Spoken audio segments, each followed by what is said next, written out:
जय शिव शंकर, जय भोलेनाथ।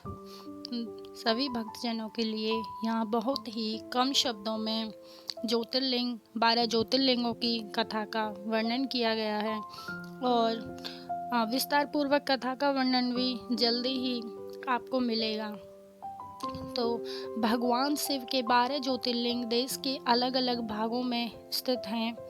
इन्हें 12 ज्योतिर्लिंग के नाम से भी जाना जाता है। इन ज्योतिर्लिंगों के दर्शन, पूजन, आराधना से भक्तों के जन्म जन्मांतर के सारे पाप समाप्त हो जाते हैं। वे भगवान शिव की कृपा के पात्र बनते हैं। ऐसे कल्याणकारी ज्योतिर्लिंगों की कथा हमने यहाँ एक साथ उपलब्ध कराई है। आइए जानते हैं सभी ज्योतिर्लिंगों के बारे में। तो सबसे पहले जो ज्योतिर्लिंग हैं वो हैं सोमनाथ। सोमनाथ ज्योतिर्लिंग भारत का ही नहीं अपितु इस पृथ्वी का पहला ज्योतिर्लिंग माना जाता है।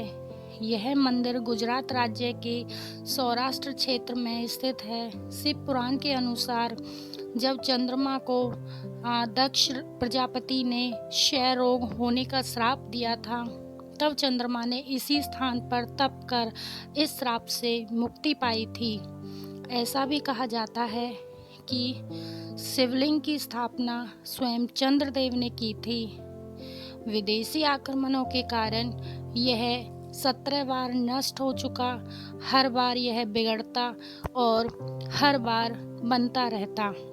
जो दूसरे ज्योतिर्लिंग हैं वो हैं मल्लिकार्जुन। आंध्र प्रदेश में कृष्णा नदी के तट पर श्रीशैल नाम के पर्वत पर स्थित है। इस मंदिर का महत्व भगवान शिव के कैलाश पर्वत के समान कहा गया है। अनेक धार्मिक शास्त्र इसके धार्मिक और पौराणिक महत्व की व्याख्या करते हैं। कहते हैं कि इस ज्योतिर्लिंग के दर्शन करने मात्र से व्यक्ति को उसके सभी पापों से मुक्ति मिलती है। व्यक्ति को उसके सभी पापों से मुक्ति तो मिलती ही है, और यह एक पौराणिक कथा के अनुसार जहाँ पर यह ज्योतिर्लिंग है उस पर्वत पर आकर शिव का पूजन करने से व्यक्ति को अश्वमेध यज्ञ की प्राप्ति होती है। तीसरे जो ज्योतिर्लिंग हैं वो है महाकालेश्वर। मध्य प्रदेश की धार्मिक राजधानी कही जाने वाली उज्जैन नगरी में स्थित है। महाकालेश्वर ज्योतिर्लिंग की विशेषता यह है कि एकमात्र दक्षिण मुखी ज्योतिर्लिंग है। यहाँ प्रतिदिन सुबह की जाने वाली भस्म आरती विश्व भर में प्रसिद्ध है। महाकालेश्वर की पूजा विशेष रूप से आयु वृद्धि और आयु पर आए हुए संकट को टालने के लिए की जाती है। उज्जैनवासी मानते हैं कि भगवान महाकालेश्वर ही उनके राजा हैं और ये ही उज्जैन की रक्षा कर रहे हैं। तो ये महाकालेश्वर ज्योतिर्लिंग है। और दोस्तों आइए जानते हैं चौथे ज्योतिर्लिंग के बारे में, जो है ओंकारेश्वर। ओंकारेश्वर ज्योतिर्लिंग मध्य प्रदेश में प्रसिद्ध शहर इंदौर के समीप स्थित है। जिस स्थान पर यह ज्योतिर्लिंग स्थित है उस स्थान पर नर्मदा नदी बहती है और पहाड़ों के चारों ओर नदी बहने से यहाँ ओम का आकार बनता है। ओम शब्द की उत्पत्ति ब्रह्मा के मुख से हुई है, इसलिए किसी भी धार्मिक शास्त्र या वेदों का पाठ ओम के साथ ही किया जाता है। यह ज्योतिर्लिंग आकार अर्थात ओम का आकार लिए हुए है। इस कारण इसे ओंकेश्वर नाम से जाना जाता है। पांचवें ज्योतिर्लिंग है केदारनाथ ज्योतिर्लिंग। केदारनाथ ज्योतिर्लिंग उत्तराखंड में स्थित है। बाबा केदारनाथ का मंदिर बद्रीनाथ के मार्ग में स्थित है। केदारनाथ समुद्र तल से 3584 मीटर की ऊंचाई पर स्थित है। केदारनाथ का वर्णन स्कंद पुराण एवं शिव पुराण में भी मिलता है। यह तीर्थ भगवान शिव को अत्यंत ही प्रिय है। जिस प्रकार कैलाश का महत्व है उसी प्रकार का महत्व शिव जी ने केदार क्षेत्र को दिया है। दोस्तों इस ज्योतिर्लिंग को तो ज़्यादातर सभी लोग जानते हैं। आइए जानते हैं भीमाशंकर ज्योतिर्लिंग के बारे में। भीमाशंकर ज्योतिर्लिंग महाराष्ट्र के पुणे जिले में सहस्त्री नामक पर्वत पर स्थित है।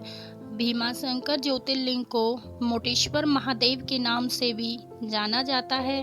इस मंदिर के विषय में मान्यता यह है कि जो भक्त श्रद्धा से इस मंदिर के प्रतिदिन सुबह सूर्य निकलने के बाद दर्शन करता है, उसके 7 जन्मों के पाप दूर हो जाते हैं तथा उसके लिए स्वर्ग के सभी मार्ग खुल जाते हैं। तो दोस्तों, आइए जानते हैं 7वें ज्योतिर्लिंग के बारे में, जो है काशी विश्वनाथ। विश्वनाथ ज्योतिर्लिंग उत्तर प्रदेश के काशी नामक स्थान पर स्थित है। काशी सभी धर्म स्थलों में सबसे अधिक महत्व रखती है, इसलिए सभी धर्म स्थलों में काशी का अत्यधिक महत्व कहा गया है। इस स्थान की मान्यता है कि प्रलय आने पर भी यह सदा बना रहेगा, यह स्थान हमेशा बना रहेगा। इसकी रक्षा के लिए भगवान शिव इस स्थान को अपने त्रिशूल पर धारण कर लेंगे और प्रलय के टल जाने पर काशी को उसके स्थान पर पुनः रख देंगे। तो यह है काशी विश्वनाथ ज्योतिर्लिंग की विशेषता। नंबर 8, त्र्यंबकेश्वर मंदिर। यह ज्योतिर्लिंग गोदावरी नदी के करीब महाराष्ट्र राज्य के नासिक जिले में स्थित है। इस ज्योतिर्लिंग में सबसे अधिक निकट ब्रह्मगिरि नाम का पर्वत है। इसी पर्वत से गोदावरी नदी शुरू होती है। भगवान शिव का एक नाम त्र्यंबकेश्वर भी है। कहा जाता है कि भगवान शिव को गौतम ऋषि और गोदावरी नदी के आग्रह पर यहाँ ज्योतिर्लिंग रूप में रहना पड़ा था। त्र्यंबकेश्वर मंदिर बहुत ही अपने आप में महत्व रखता है। और दोस्तों, आइए जानते हैं नंबर 9, वैद्यनाथ ज्योतिर्लिंग।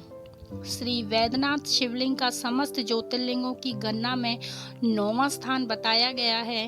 भगवान श्री वैद्यनाथ ज्योतिर्लिंग का मंदिर जिस स्थान पर अवस्थित है उसे वैद्यनाथ धाम कहा जाता है। यह स्थान झारखंड प्रांत, पूर्व में बिहार प्रांत के संथाल परगना के दुमका नामक जनपद में पड़ता है। क्षेत्रों में भगवान शिव नागों के देवता हैं और नागेश्वर का पूर्ण अर्थ नागाओं का ईश्वर है। भगवान शिव का एक अन्य नाम नागेश्वर भी है। द्वारिकापुरी से भी नागेश्वर ज्योतिर्लिंग की दूरी 17 मील की है। इस ज्योतिर्लिंग की महिमा में कहा गया है कि जो व्यक्ति पूर्ण श्रद्धा और विश्वास के साथ यहाँ दर्शनों के लिए आता है, महादेव सदा सदैव उसकी सभी मनोकामनाएं पूरी करते हैं। यह है हमारे 11वें रामेश्वरम। और अब है नंबर 12, घृष्णेश्वर। पुष्पेश्वर महादेव का प्रसिद्ध मंदिर महाराष्ट्र के संभाजी नगर के समीप दौलताबाद के पास स्थित है। इसे घृष्णेश्वर या पुष्पेश्वर के नाम से भी जाना जाता है। दूर दूर से लोग यहाँ दर्शन के लिए आते हैं और आत्मिक शांति प्राप्त करते हैं। भगवान शिव के 12 ज्योतिर्लिंगों में से यह अंतिम ज्योतिर्लिंग है।